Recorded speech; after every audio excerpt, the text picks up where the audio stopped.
By the end of this review, you'll know if this classic RPG is worth your time. Let's dive in and find out. The premise of Romancing SaGa 2 feels like an epic fantasy saga. You control an imperial family that spans generations, with the task of stopping the once beloved heroes who have now turned into monstrous villains. These heroes, who were once worshipped for saving the world, return in a terrifying form. This game does a great job at creating a world filled with lore that feels as grand and dark as a Souls game. As you progress, you experience different generations of emperors, each inheriting the power of their ancestors to stand up against these evil forces. The story isn't just about one emperor, it's about the legacy of a dynasty, making the stakes feel massive. The heroes you're up against aren't your typical villains. They're twisted versions of past legend, creating a sense of dread and awe every time you face one. Romancing SaGa 2 offers a unique level of freedom in its progression. The game is not a linear JRPG where you're forced to follow a set path. Instead,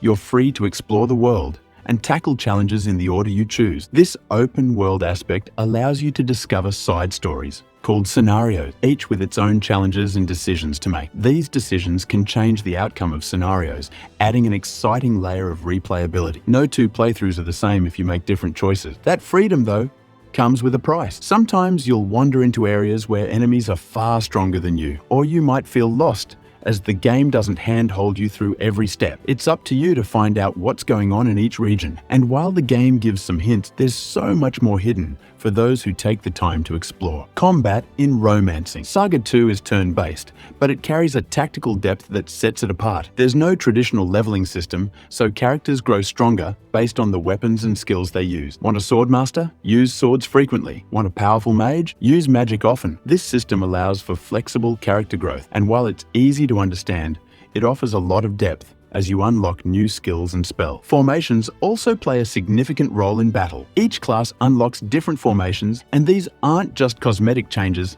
they impact how your party performs in battle. For instance, the Imperial Arrow formation puts a tank in the front line to absorb damage while others can attack from safer positions. Magic in this game is especially powerful and crucial to success. There are 6 different magic elements, and players can research combinations of magic spells, unlocking devastating abilities like Diamond Dust, which deals massive AoE damage to enemies. Building up a good balance of physical and magical strength is key to surviving tougher encounters. In Romancing SaGa 2, resource management is crucial. The game has separate pools for physical and magical attacks, which adds a strategic element to combat. Do you use up your magic to deal with multiple enemies, or do you save it for healing and support spells? This forces players to think carefully about their moves, especially since losing characters is a real threat. Characters have life points, LP, which indicate how many times they can fall in battle before they die for good. Even the Emperor can permanently die, adding an extra layer of tension to every battle. However, if this happens,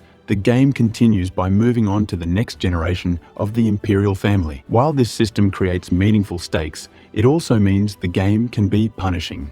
Outside of battle, you also manage the Empire itself. By investing money, you can build institutions like a university or a magic academy, which opens up new opportunities for your empire. For instance, blacksmiths can research new weapons, and once developed, those weapons become available for purchase across your empire. Liberating areas from evil also adds those regions to your empire, expanding your influence and allowing you to fast travel to those regions. The feeling of building your empire by helping people, rather than conquering by force, is a refreshing twist on the typical empire building theme.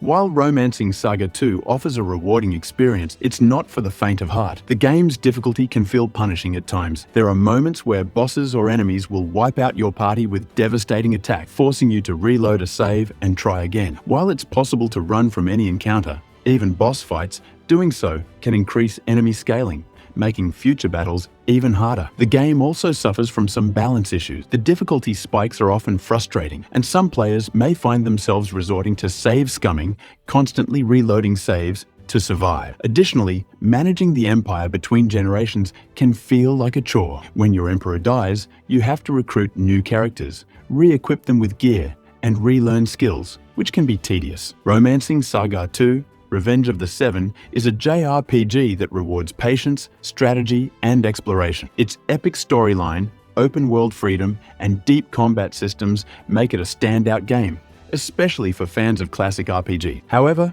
its punishing difficulty and steep learning curve can be a barrier for some players. If you're looking for a challenging tactical RPG with rich lore and meaningful decisions, Romancing SaGa 2 is definitely worth playing. Check out our Monster Hunter Stories 2 Wings of Ruin review next. You'll discover if that adventure is just as thrilling. Click here to dive into the world of monsters and epic battle.